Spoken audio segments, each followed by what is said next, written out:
नमस्कार, मैं हूं हरिशंकर व्यास। सेंट्रल हॉल में आपका स्वागत है। मैं आज से शुक्रवार तक मोदी सरकार की पहली वर्षगांठ पर चर्चा करूंगा। दर्शकों से आग्रह है कि उसे अवश्य सुने तो विचार भी करें, इसलिए कि बतौर प्रधानमंत्री नरेंद्र मोदी का मुकाम अकल्पनीय मोड़ है। आरएसएस के एक खाटी प्रचारक, एक हिंदू राष्ट्रवादी का प्रधानमंत्री होना ऐतिहासिक मायने वाली बात है। इसमें अच्छे दिन आने या नहीं आने का पहलू सामान्य है। 16 मई 2014 से पहले नरेंद्र मोदी जनता की निगाह में कई खूबियों के महानायक थे। जनता के मनोविज्ञान के वे तब अकेले नायक थे। अभी तमाम मंत्री भाजपा नेता डमरू बजा रहे हैं, उपलब्धियों का ढिंढोरा पीट रहे हैं, लेकिन जनता का फोकस नरेंद्र मोदी पर है। ये तब और अब के नरेंद्र मोदी पर विचार कर रहे हैं, इसलिए कि जादू उनका था, सपने उनके थे। उसी के चलते क्या नौजवान, क्या महिलाएं और क्या पुरुष सभी दीवाने थे। लोगों ने दीवानगी में नरेंद्र मोदी का सामर्थ्य बूझा।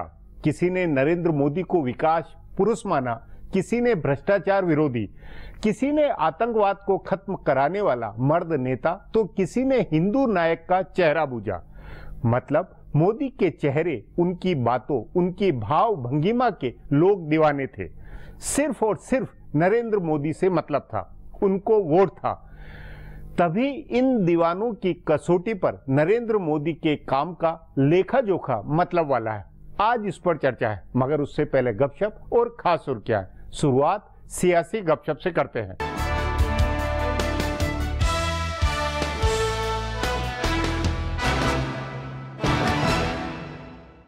भारतीय जनता पार्टी एनडीए में नए सहयोगी जोड़ने से हिचक रही है। पार्टी के जानकार सूत्रों का कहना है कि अभी भाजपा अपना विस्तार करना चाहती है, इसलिए वह उन राज्यों में भी नए सहयोगी नहीं जोड़ना चाहती है जहां उसका आधार कमजोर रहा है। मिसाल के तौर पर पश्चिम बंगाल, तमिलनाडु, तेलंगाना, ओडिशा आदि राज्यों में भाजपा लोकसभा में अच्छा प्रदर्शन नहीं कर पाई, लेकिन सदस्यता अभियान में इन राज्यों में काफी सफलता मिली। सो भाजपा नेता इन राज्यों की स्थापित पार्टियों के साथ तालमेल की बजाय अकेले ही चुनाव की तैयारी करना चाहते हैं। भाजपा की तमिलनाडु इकाई के नेताओं ने प्रदेश की दोनों बड़ी पार्टियों अन्ना डीएमके और डीएमके से तालमेल से इनकार कर दिया है। पहले ये दोनों पार्टियां भाजपा नेतृत्व वाले गठबंधन का हिस्सा रह चुकी हैं। इसी तरह भाजपा नेता अपनी एक और पुरानी सहयोगी ममता बनर्जी के साथ भी तालमेल नहीं चाहते हैं। ममता के प्रति दिखाए जा रहे सद्भाव के बावजूद भाजपा वहां अकेली लड़ेगी। ऐसा ही एनडीए के घटक रहे बीजू जनता दल को भी एनडीए में लाने की कोई योजना नहीं है। तेलंगाना के मुख्यमंत्री के चंद्रशेखर राव एनडीए में आने के लिए हाथ पैर मार रहे हैं, लेकिन उनका एनडीए में आना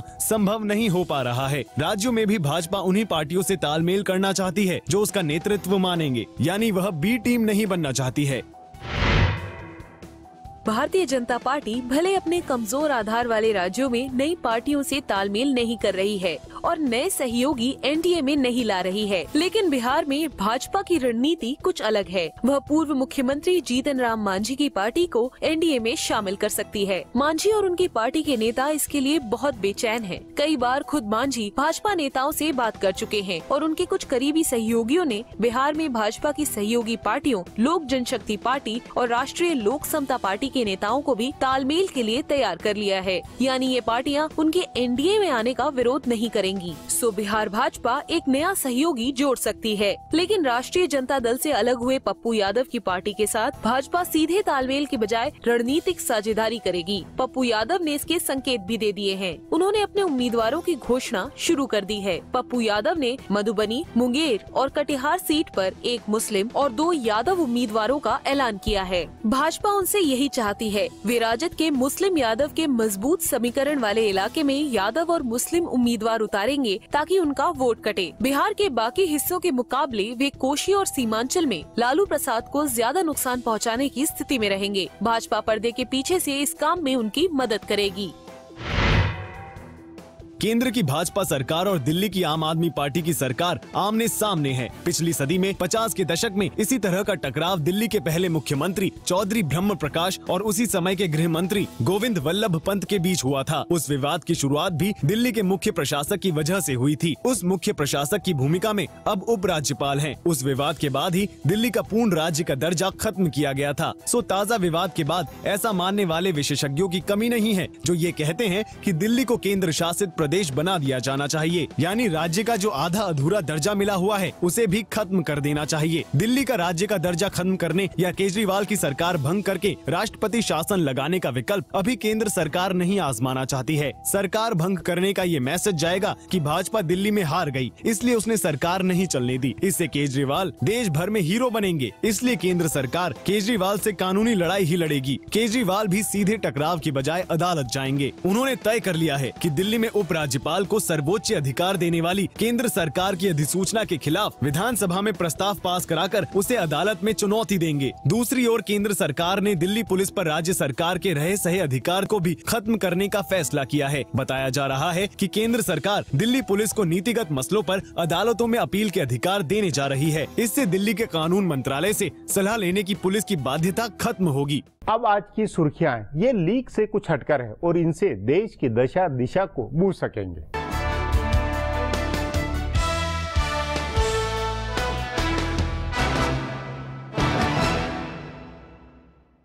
प्रधानमंत्री नरेंद्र मोदी ने आज मथुरा में एक जनसभा को संबोधित किया और अपनी सरकार की 1 साल की उपलब्धियां गिनाई। उन्होंने जनसंघ के संस्थापक पंडित दीनदयाल उपाध्याय की जन्मभूमि नांगला चंद्रभान में एक बड़ी रैली को संबोधित करते हुए कहा कि पिछले 1 साल में देश में बड़ा बदलाव हुआ है, बुरे दिन खत्म हो गए हैं और लोगों का विश्वास बहाल हुआ है। कांग्रेस नेतृत्व वाली पिछली सरकार पर हमला बोलते हुए मोदी ने कहा कि अगर वो सरकार 1 साल भी रह जाती तो देश गर्त में चला जाता। उन्होंने लोगों से कहा कि पिछले 1 साल में घोटाले की एक भी खबर नहीं आई है। कांग्रेस अध्यक्ष सोनिया गांधी के दामाद रॉबर्ट वाड्रा का परोक्ष जिक्र करते हुए मोदी ने कहा कि पिछले 1 साल में किसी नेता के बेटे दामाद का कोई किस्सा नहीं आया है। मोदी ने कहा कि पिछले 1 साल में लूट का खेल बंद हुआ। उन्होंने कोयला खदान और स्पेक्ट्रम नीलामी का जिक्र करते हुए कहा कि 29 खदानों की नीलामी से 3 लाख करोड़ रुपए मिले हैं। उन्होंने कहा कि पहले जिन लोगों ने संसाधनों की लूट की है उनके बुरे दिन आए हैं और आगे और भी बुरे दिन आएंगे।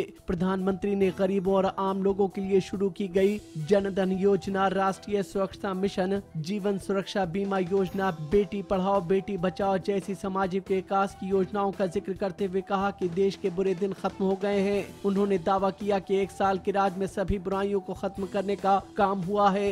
इससे पहले प्रधानमंत्री आज दोपहर बाद हेलीकॉप्टर से मथुरा पहुंचे और दीनदयाल उपाध्याय के स्मारक पर उनको श्रद्धांजलि दी। केंद्र सरकार के 1 साल के कामकाज पर हमला जारी रखते हुए कांग्रेस ने आज कहा है कि एनडीए सरकार सिर्फ प्रचार के सहारे चल रही है। पार्टी के वरिष्ठ प्रवक्ता और पूर्व केंद्रीय वित्त मंत्री पी चिदम्बरम ने आज प्रेस कॉन्फ्रेंस करके कहा कि यूपीए सरकार की शुरू की गई योजनाओं के नाम बदलकर एनडीए सरकार चला रही है और प्रचार के जरिए इसका श्रेय ले रही है। उन्होंने कहा कि वो ये मानते हैं कि कांग्रेस अपने कामों का प्रचार नहीं कर सकी, जबकि एनडीए सरकार बहुत अच्छे तरीके से और होशियारी से अपना प्रचार कर रही है। उन्होंने चीन में दिए नरेंद्र मोदी के बयान की आलोचना भी की है। चिदम्बरम ने कहा कि उनका जन्म भारत में बहुत पहले हुआ था, लेकिन उन्हें कभी भी इस पर शर्मिंदा नहीं होना पड़ा है। गौरतलब है कि मोदी ने चीन में कहा था कि 1 साल पहले तक लोग भारत का नागरिक होने पर शर्मिंदगी महसूस करते थे और अब गौरवान्वित होते हैं।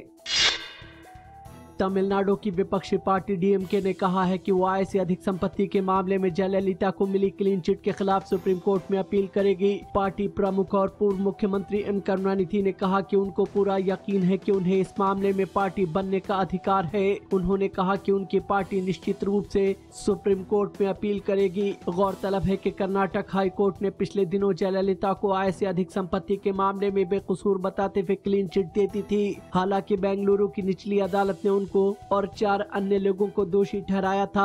निचली अदालत ने जयललिता को 4 साल की सजा और 100 करोड़ रुपए का जुर्माना लगाया था। इस बीच कर्नाटक में कांग्रेस के विधि प्रकोष्ठ ने राज्य सरकार से कहा है कि उसे सुप्रीम कोर्ट में अपील नहीं करनी चाहिए।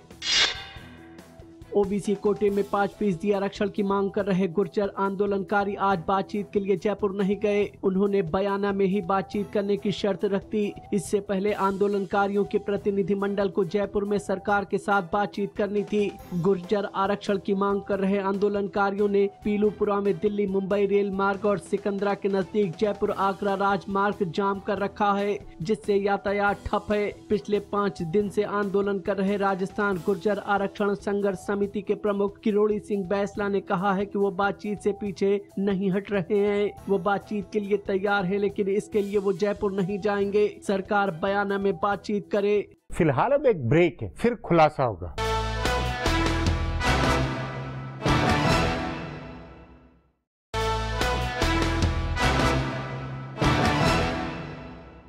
एक साल पहले लोग नरेंद्र मोदी की सभाओं में मोदी मोदी का शोर करते थे, बार बार भाषण सुनना पसंद करते थे। टीवी चैनलों की टीआरपी मोदी के शो से बढ़ती थी। क्या आज भी जनता का वैसा ही मोह है या मोहभंग है? जनता का मनोभाव ही नरेंद्र मोदी के सालाना प्रदर्शन का रिपोर्ट कार्ड है। इस पर आगे चर्चा करें, उससे पहले देखें मेरा एक खुलासा।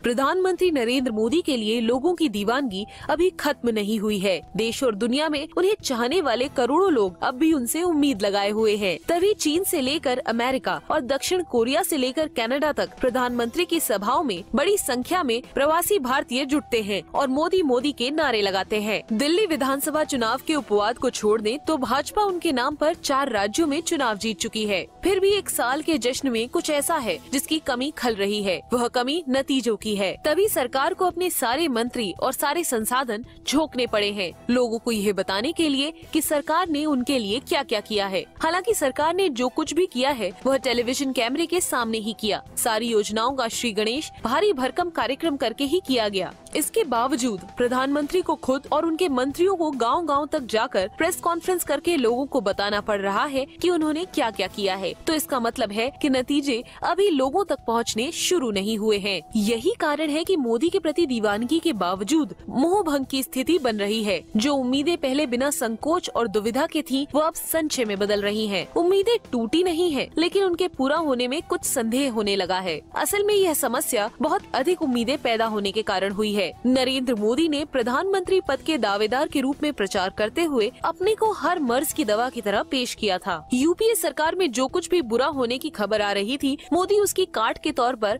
अपने आप को पेश कर रहे थे। उन्होंने कहा कि वे भ्रष्टाचार मिटा देंगे, काला धन वापस ला देंगे, पाकिस्तान और चीन को सबक सिखा देंगे, आतंकवाद खत्म कर देंगे, गरीबी दूर कर देंगे, नौजवानों को रोजगार देंगे, अयोध्या में राम मंदिर बना देंगे, अनुच्छेद 370 खत्म हो जाएगा, पेट्रोल डीजल सस्ता हो जाएगा, डॉलर 40 रुपए में बिकने लगेगा, मोदी भारत को विश्व गुरु बना देंगे और न जाने क्या क्या कर देंगे। नरेंद्र मोदी ने चुनाव के दौरान अपने को करोड़ों लोगों की उम्मीदों के एवरेस्ट पर खड़ा कर लिया था। अब वहाँ से उनका उतरना मुश्किल है और उतनी उम्मीदों को पूरा करना तो लगभग नामुमकिन है। इसलिए मोहभंग की स्थिति है। हैरानी की बात है कि प्रधानमंत्री मोदी अभी व्यवहार धरातल पर नहीं उतर रहे हैं। वे और उनके मंत्री अभी लोगों को सुंदर सपनों की सैर करा रहे हैं। प्रधानमंत्री का देश विदेश का हर कार्यक्रम चुनावी दौरे की तरह होता है। वे अब भी लोगों की उम्मीदें जगाते हैं। दूसरी ओर कड़वी सच्चाई है जिससे लोग रोज रूबरू हो रहे हैं। सपने और हकीकत का यह फर्क नरेंद्र मोदी की सरकार के 1 साल को बिगाड़ने वाला है। इस बात को 3 संकेतों में समझा जा सकता है। पहला संकेत कांग्रेस उपाध्यक्ष राहुल गांधी का जनमानस में हिट होना।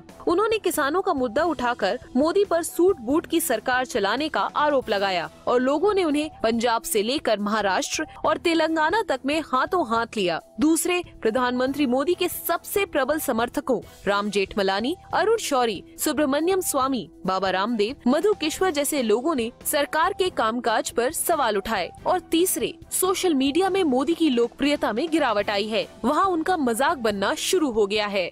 अब एक ब्रेक है, उसके बाद मोदी व जनता के मनोभाव पर चर्चा करेंगे।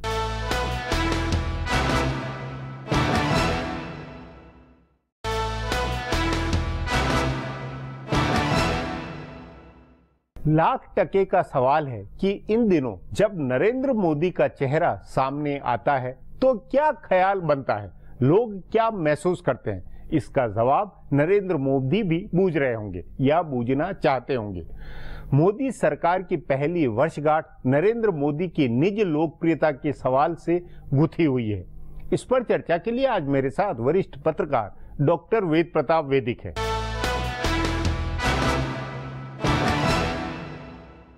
वैदिक जी, 2014 से पहले आम जनता में नरेंद्र मोदी को लेकर जितना उत्साह, आशाएं, उम्मीद थी, क्या वे आशाएं, वे उम्मीद और वो मूड लोगों का आज किस मुकाम पर है? आज क्या मूड है लोगों का? देखिए, मूड तो अलग अलग परिस्थितियों पर निर्भर करता है। चुनाव के दौरान लोगों का मूड बहुत ऊंचा था, लेकिन जहां तक लोकमत का प्रश्न है, उस समय मोदी की लोकप्रियता एक सर्वेक्षण के अनुसार 81% थी।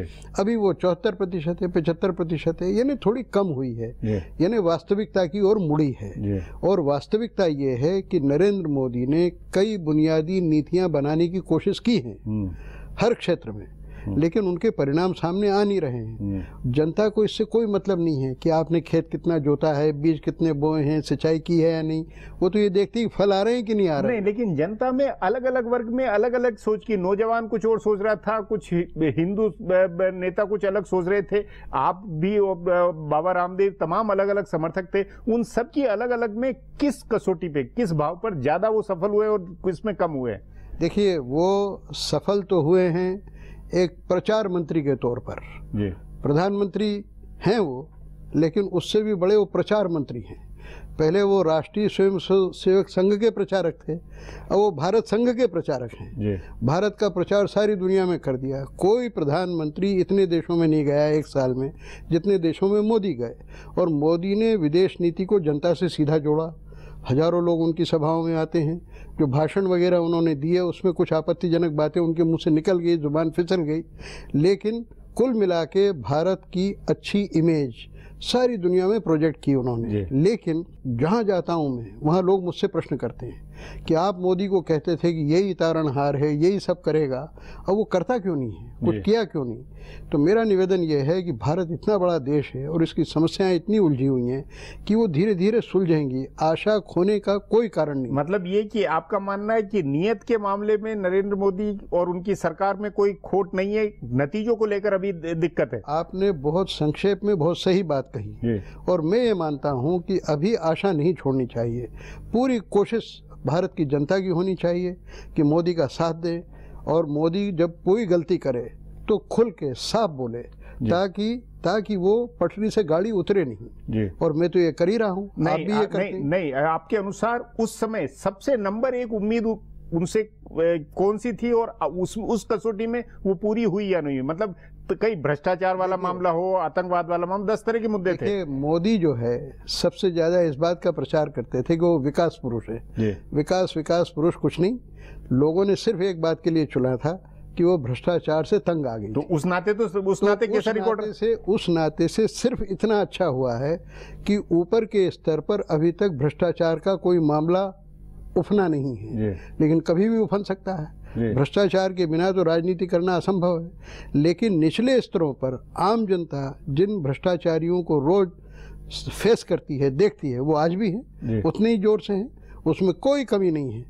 चाहे पुलिस के विभाग हो, चाहे सरकारी कर्मचारियों का विभाग हो, या छोटे मोटे तो उस नाते जो व्यवस्था के खिलाफ जो आंदोलन चला था 2012 से, जंतर मंतर, एक देखा जाए तो व्यवस्था के खिलाफ था, भ्रष्टाचार के खिलाफ था। उस व्यवस्था की कसौटी व्यवस्था में सुधार के नाते उसमें आप बुनियादी कुछ फर्क देख रहे हैं? ना, कोई फर्क नहीं हुआ है। और इसके अलावा विदेश नीति के क्षेत्र में, अर्थनीति के क्षेत्र में, समाज नीति के क्षेत्र में, शिक्षा नीति के, स्वास्थ्य नीति के क्षेत्र में कोई बुनियादी परिवर्तन आया नहीं। लेकिन सरकार का अपना कि भाई हमने ये शुरुआत की, ये पहल की, जो आप प्रचार देख रहे हैं, जो अलग अलग योजनाओं की जो स्कीम है, उससे आपको कुछ भरोसा नहीं बन रहा? नहीं, उससे मुझे थोड़ा भरोसा तो बनता है कि थोड़ा बहुत सुधार होगा। लेकिन मोदी कोई विचारशील पुरुष की तरह जाने नहीं जाते हैं। मोदी के दिमाग में कोई विशाल और महान और संपन्न और सबल भारत का कोई सपना नहीं। विशाल और उसके सबल भारत के नाते आर्थिक ताकत बनाना, महाशक्ति बनाना, सेना को, ये सब कुछ तो अपनी जगह काम हो रहा है। शब्द हैं, शब्दों की चाशनी चाशनी परोसना बहुत आसान है, उसके पीछे जो विचार लगता है, चिंतन लगता है, सोच लगता है, वो मोदी ने उसका प्रमाण आज तक दिया नहीं है। और मोदी की सबसे बड़ी कमजोरी मैं ये मानता हूँ कि उन्होंने अपने आसपास जो लोग रख रखे हैं वो अपने से कम काबिलियत वालों के साथ रहते हैं, अपने से ज्यादा काबिलियत वाले लोगों को पास में फटकने नहीं देते हैं। ये मोदी की सबसे बड़ी कमजोरी है। मतलब ये कि जो व्यवस्था के नाते जो बुनियादी परिवर्तन की जो कोशिश होनी चाहिए, जो सोच एक निकल होनी चाहिए, उसमें आप कमी को एक बड़ा वो बहुत बड़ा कारण है। जो हर मामले के बड़े बड़े विशेषज्ञ हैं उनसे मैंने देखा है, इंदिरा गांधी से अब तक लगभग सभी प्रधानमंत्रियों के साथ व्यक्तिगत भले हो, लेकिन सभी प्रधानमंत्रियों का इस देश की व्यवस्था ने नतीजे तो एक से दिए हैं। लेकिन ये है कि हर प्रधानमंत्री कोशिश करता है कि विशेषज्ञों से बात करे और उनके सुझावों का स्वागत करे और उनमें से जो अच्छी चीज निकल सकती है वो करे। तभी ये देश पिछले 70 साल में इतना आगे बढ़ा है। हम बार बार रोते हैं कि हमारा देश पिछड़ गया है। पिछड़ा तो है दूसरे मुल्कों के मुकाबले, लेकिन हमारे यहाँ लोकतंत्र रहते हुए हम काफ़ी आगे बढ़े हैं। देश में संपन्नता बढ़ी है, सबल हुआ है भारत। मैं समझता हूँ कि मोदी इस समय ऐसे प्रधानमंत्री हैं कि जो ठीक से काम करें, ठीक से सलाह मशवरा लें, बड़ों से मार्गदर्शन लें, तो वो सबसे सफल प्रधानमंत्री बन सकते हैं। अलग अलग वर्गों ने जो उनको समर्थन किया था, नौजवान, महिलाएं, पुरुष या हिंदू, ये इन सब अलग अलग वर्गों की जितनी जो तादाद आप देख सकते हैं, या मतलब जो आपने उस समय बूझी थी, उसमें किसकी उम्मीदों पर वो ज्यादा फोकस कर रहे हैं? लोग ये कह रहे हैं कि वो बड़े सेठों के लिए काम कर रहे हैं, लेकिन देखिए हिंदुस्तान की राजनीति जिस तरह की है, बड़े पैसे के बिना कोई राजनीति कर नहीं सकता है। तो उनको वो फेवर करें, उसमें कोई बड़ी अस्वाभाविक बात नहीं। पर फेवर जैसी कोई बात तो होती हुई नहीं लगी। वैसी बात दिखाई पड़ती है। लोग उदाहरण देते हैं कि फलां को साथ ले गए, फलां को ये दिला दिया, फलां को वो दिला दिया, सारे समझौते उन लोगों के लिए किए। कि कोई विदेश जाएगा निवेश के लिए, निवेशक के नाते वो तो सब करना पड़ेगा होगी। पर क्रोनिक कैपिटलिज्म में जो मनमोहन सिंह के समय जो 10 साल की लेगेसी उसको खत्म करने की बात है, उसमें आपका क्या कहना है? नहीं, उसमें तो मोदी निश्चित रूप से बेहतर कर रहे हैं और कोई मोदी पर उंगली नहीं उठा सकता है कि मोदी भ्रष्टाचार कर रहा है या मोदी गलत काम कर रहा है। लब्बो लुआब में आपके अनुसार आपने जो उम्मीद की थी, आप संतुष्ट थे या अभी इंतजार के मूड में? मैं तो समझता हूं कि अभी इंतजार करना चाहिए और इसका नतीजा अच्छा ही निकलेगा। जी वैदिक जी, बातचीत को यही समाप्त करेंगे। प्रोग्राम में आने के लिए बहुत बहुत धन्यवाद। हमारा प्रोग्राम अब यहीं खत्म होता है। आग्रह है कि प्रोग्राम पर अपनी राय hsvyas@nayaindia.com पर ईमेल करके बताएं या hsvyas@Twitter पर जाहिर करें। सो कल फिर मिलेंगे इसी चैनल पर इसी समय।